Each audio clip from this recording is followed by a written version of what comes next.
So one of the things I have great faith in life is that I've learned the things that I needed in advance of when I needed them. And in cancer, this came into play because one of the first things that happens in cancer is all my insecurities came up. Right? I'm not good enough. I'm not smart enough. I'm flawed in so many different ways. How could people love me? They'll be better off without me. All of these insecurities came up. And they weren't necessarily insecurities that I even believed, but they made an appearance.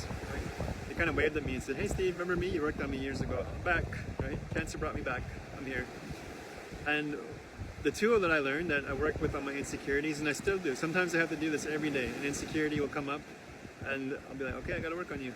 It comes from Brene, and it's the idea of first drafts. Right? Our brain makes sense of our story and creates a draft to explain it, but it does so with imperfect information. We can't know everything that's going on in our experience. So if somebody doesn't do something that we wanted them to, it doesn't mean they don't love us, or that we're unworthy of love, or that we're not enough, or that they're better off without us, or any of those terrible insecurities. But when we're experiencing the fear and the stress of cancer, sometimes those insecurities are the ones that will come up, thoughts like that. So the key is to recognize what's happening. Right? That, hey, this is a thought, it's an insecurity, but it's not true. Right? We can question it and say, is it true? And some part of us knows it's not true, right? Just instinctively. Because we have evidence to the contrary. We have evidence that we are loved, we are enough, we are amazing, and the insecurity isn't true. And when we can question it and know that it's not true, what we can do is create a better draft of the experience. So the facts are the same, but we can choose a better relationship to them, a kinder relationship to them, a kinder interpretation of what happened.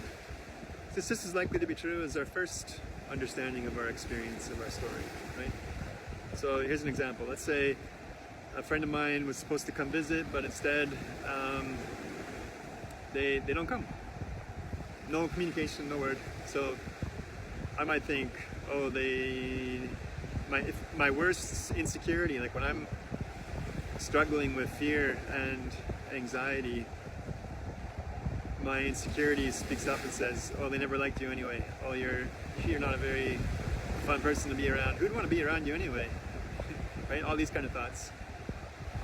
And if I believe those, then I start to resent this friend too. Like, are they really my friend? What's our friendship really all about anyways?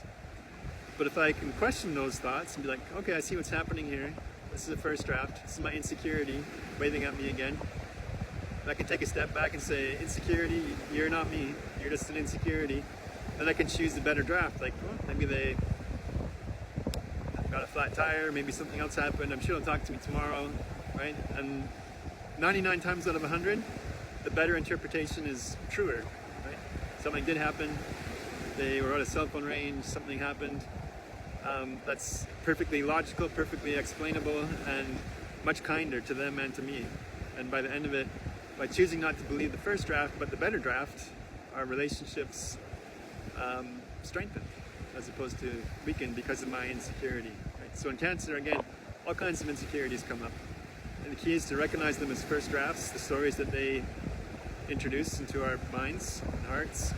Recognize them as first drafts and give ourselves the grace and the kindness of coming up with better drafts to understand our situation and what is happening to us. This can be a lot of fun to go through and also daunting. If you'd love some help with it, drop me a line. I'd love to hop on a Zoom and help you go through it.